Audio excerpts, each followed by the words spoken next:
विद्यार्थी मित्रांनो, सह्याद्री ट्युटोरियल्स मध्ये तुमचं स्वागत आहे. मला काहीच आठवत नाहीये. मी अभ्यास केला होता, पण मी आता पूर्णपणे ब्लँक आहे. मग मी यावेळेस एक्झाम नाही देणार. मी जूनमध्ये देऊ का एक्झाम? असं एका मुलानं मला विचारलं होतं. मी तुम्हाला सांगू का? मी एकटा नाहीये. तो मुलगा पण एकटा नाहीये. अशी कितीतरी मुलं आहेत लक्षात घ्या. अरे मध्येच मी काय बोललो? मी एकटा नाहीये. म्हणजे मला सांगायचं काय होतं तुम्हाला सांगू का? मी पण तोच विचार केला होता. शेवटचे 2 महिने उरले ना, तेव्हा मला असं वाटलं होतं, की आपण पास होणार नाहीच आहे. मग यावर्षी राहू दे, आपण नेक्स्ट इयर एक्झाम देऊया. बघा, पण माझ्या वडिलांनी थोडासा सपोर्ट दिला मला. आम्ही वेगळा क्लास जॉइन केला. शेवटच्या दिवसात 2-3 महिन्यात 1-2 महिन्यातच म्हणूया आपण, केळकर सरांचा साताऱ्यात क्लास मी जॉइन केला होता. त्यांची पहिलीच बॅच म्हणजे मी आणि माझा मित्र असे 2 स्टुडंट होतो. सरांनी अगदी दिवस-दिवसभर आमचा अभ्यास घेतला. चांगले मार्क पडले. खूप चांगले मार्क पडले. जिथं मी पासच होणार नव्हतो तिथं 68% म्हणजे चांगलेच स्कोर आहे ना. बरं, मला जो स्टुडंट असं म्हटला, की नाही जूनमध्ये मी हा विषय ना ऑफलाईन क्लासमध्ये थोडासा डिस्कस केला बरं का. मग मुलं किती हुशार आहेत बघा. मुलं काय म्हटले बघा, की जून महिन्यात जे एक्झाम होते, जून, जुलै म्हणूया आपण, त्याचे पेपर अवघड असतात. ही जी रेग्युलर बोर्डची एक्झाम आहे ना, फेब्रुवारी, मार्च मधले पेपर सोपे असतात, पण रिपीटर मुलांसाठी पेपर अवघड असतात. कुणी शोध लावलाय हा?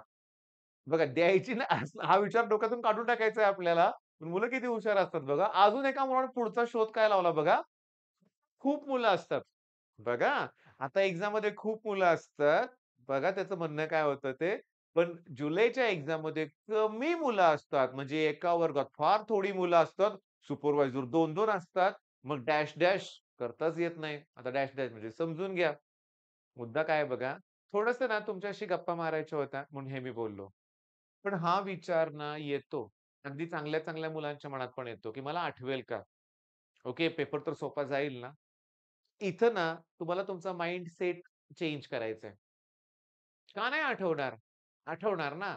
बरं, सगळ्यात महत्त्वाचं बरं का, तुम्ही मला एक रिक्वेस्ट केली होती. तसे मी 4 माझ्याकडे जेवढे केमिस्ट्रीचे पेपर आहेत, ते मी डिस्क्रिप्शनमध्ये देतोय बरं का. ओके. तुम्ही काय करा, ते आज सोडवा. आज फक्त केमिस्ट्री. आज फक्त केमिस्ट्री लक्षात घ्या. ओके. आणि मला जमेल तसे तुम्हाला व्हिडिओ प्रोव्हाईड करत राहणार आहे. माझी खूप इच्छा होते नेहमी तुम्हाला खूप व्हिडिओ प्रोव्हाईड करण्याची. मला जमेल तसं मी नक्की करेन बरं का बाळांनो. बरं, आता महत्वाचं काय? मुद्दा काय? माइंडसेट बद्दल बोलत होतो ना मी. सिरियसली बरं का, की आपण ना आपली मानसिकता बदललीच पाहिजे. मला रडवेला चेहरा बघवत नाही मुलांचा. हसरा चेहरा ठेवा. स्ट्रॉंग बना लक्षात घ्या. अभ्यास केलेला आहे आणि फार अवघड प्रश्न येत नाहीत परीक्षेत. एक लक्षात घ्या, आपण थोडंसं मॅथ्सकडे वळूया बरं का. आणि ते पण आपण थोडासा सी विचार करूया. 50 प्रश्न आहेत आणि आजकालच्या पेपरमध्ये जे लेव्हलचे प्रश्न येतात, डिफिकल्ट क्वेशन येतात. अरे पण येतायत किती? 4 ते 5. बरं 10 येतील. 10 येतील. चला ठीक आहे. 10 प्रश्न आले जे लेव्हलचे टफ, जे सॉल्व्हच होत नाहीत. ओके. मी तुम्हाला सांगू का? बघा मी सांगतोय काय ते नीट लक्ष द्या. प्रश्न कुठलाच अवघड नाहीये. प्रश्न कुठलाच अवघड नाहीये. गेले 2 ते 3 दिवस झाले, नाही 4 ते 5 दिवस झाले मी माझ्या ऑफलाईन क्लासमध्ये 11th स्टँडर्डला ट्रिग्नोमेट्री 2 शिकवतोय. मी तुम्हाला सांगू का? तुम्ही मला सांगा, बघा मी काय लिहितोय इथं. नीट लक्ष द्या. मी असं लिहिलंय cos A plus B into cos A minus बीचा फॉर्म्युला सांगा. ॲक्चुअली जनरली मुलं काय करतील, याला 2 न डिव्हाईड करतील, 2 न मल्टिप्लाय करतील. मग 2 कॉस ए कॉस बी असा एक फॉर्म्युला आहे. ओके, तो वापरतील. हं. पण मी तुम्हाला सांगू का याचा फॉर्म्युला काय? याचा फॉर्म्युला आहे कॉस स्क्वेअर ए मायनस साइन स्क्वेअर बी. बसला का शॉक? वेगळंच वाटतंय ना हे? अरे हाच फॉर्म्युला आहे इंटू केल्यानंतर आणि ह्याच्यावर एवढे न्यूमेरिकल्स आहेत, इतके न्यूमेरिकल्स आहेत की विचार करू नका. म्हणजे थोडासा हटके वेगळा विचार करावा लागतोय आणि तुम्हाला मला खूप आनंद होतोय बरं का. मी स्टुडंटची नावं आता सगळ्यांची घेत बसत नाहीये. पण एक समर्थ सुतार नावाचा एक मुलगा आहे. मी तुम्हाला सांगू का? तो माझ्याकडे 11वी आहे. आता 12th मध्ये जाईल. पैकीच्या पैकी टेस्टमध्ये त्याला मार्क पडलेत आणि खूप मुलांना चांगले मार्क पडलेत. पण समर्थचं मी तुम्हाला सांगतो, की तो जो स्टुडंट आहे ना, मला गेल्या वर्षी त्याच्यावर काय काम करावं लागलं मी तुम्हाला सांगतो. त्याच्याकडे बघितलं की मला जाणवत होतं की अस्वस्थता आहे. चिड आहे. ओके. थोडंसं मित्रांशी डिस्कशन केल्यानंतर मला कळालं, की हा तो चिडतो खूप. पहिल्यांदा मला तिथचंच काम करावं लागलं, की त्याला समजावून सांगावं लागलं, आई-वडील इम्पोर्टंट आहेत. जास्त वेळ लागलाच नाही त्याला समजवायला. लगेच कळालं त्याला लक्षात घ्या आणि त्याने त्याची चूक मान्य केली. मग आज जबरदस्त म्हणजे तुम्ही सांगू का, अतिशय छान त्याची तयारी सुरू आहे. व त्याची एकट्याची नाहीये, सगळ्यांची सुरू आहे. तुमची पण आहेच ना माझ्यावर तयारी. कंटाळलोय बरं का, तेव्हा शब्द पण वेगळे-वेगळे यायलेत लक्षात घ्या, पण असू दे.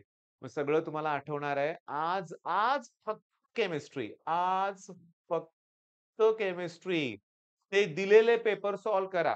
ओके, पेपर द्यायचेच आहेत बरं का, लक्षात घ्या. वाय-सीचे मी माझ्या ठीक आहे. मी सांगून ठेवलंय, की आठवणीनं पेपर द्या म्हणून, नाहीतर माझी टीम ना नेहमी विसरते लक्षात घ्या.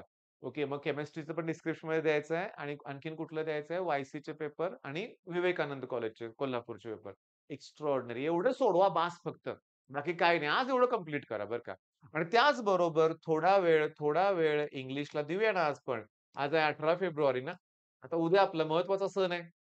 काय आहे ते कमेंटमध्ये सांगा. सिरियसली बरं का, लक्षात घ्या. अतिशय महत्त्वाचं आहे. अभ्यास करायचा आहे. अभ्यासच करायचा आहे उद्या सुद्धा. ओके. उद्या आपल्याला कुठेही वेळ वाया घालवायचा नाहीये. कारण मी तुम्हाला सांगतो, आपलं टार्गेटच आता खूप जवळ आलेलं आहे 1-2 दिवस. मग अशा वेळेस एखादा दिवस बघा, दरवर्षी तोच सण असतो. म्हणजे आज हा म्हणत नाहीये मी, सगळे सण परत-परत येतात. आपल्यासाठी हे दिवस थोडेसे महत्त्वाचे आहेत. ओके. बरं, मग आता मी हा व्हिडिओ थांबवतोय. आज केमिस्ट्रीचे सगळे पेपर सॉल्व्ह करा. हे डोक्यातून अरे वाह! हे गेलं ते पण बरं झालं. हे डोक्यातून काढून टाका लक्षात घ्या. असले फॉर्म्युले मी आहे ना, मी घेतो ना त्यावेळेस. मी तुम्हाला सांगू का? सी लेक्चर्स पण तुम्हाला दिले जाणारच आहेत. ओके. बरं, हे लाईव्हमध्ये थोड्याशा अडचणी येत होत्या बरं का, लक्षात घ्या. पहिल्या दिवशी लॅपटॉप डिस्चार्ज झाला. दुसऱ्या दिवशी ना सांगतो, की कधी नाही हे असे हे 2 माईक आहेत बरं का माझ्याकडं. नेहमी चार्ज असतात. त्या दिवशी दोन्ही पण डिस्चार्ज होते. थांबावं लागलं. तिसऱ्या दिवशी ते झालंच नाही ते नेट म्हणजे हां, तरी पण आपण 4 ते 5 लाईव्ह सेशन झालेत बरं का. 3 ते 4 झालेत आहे ना. एक Instagram पुरतं झालंय.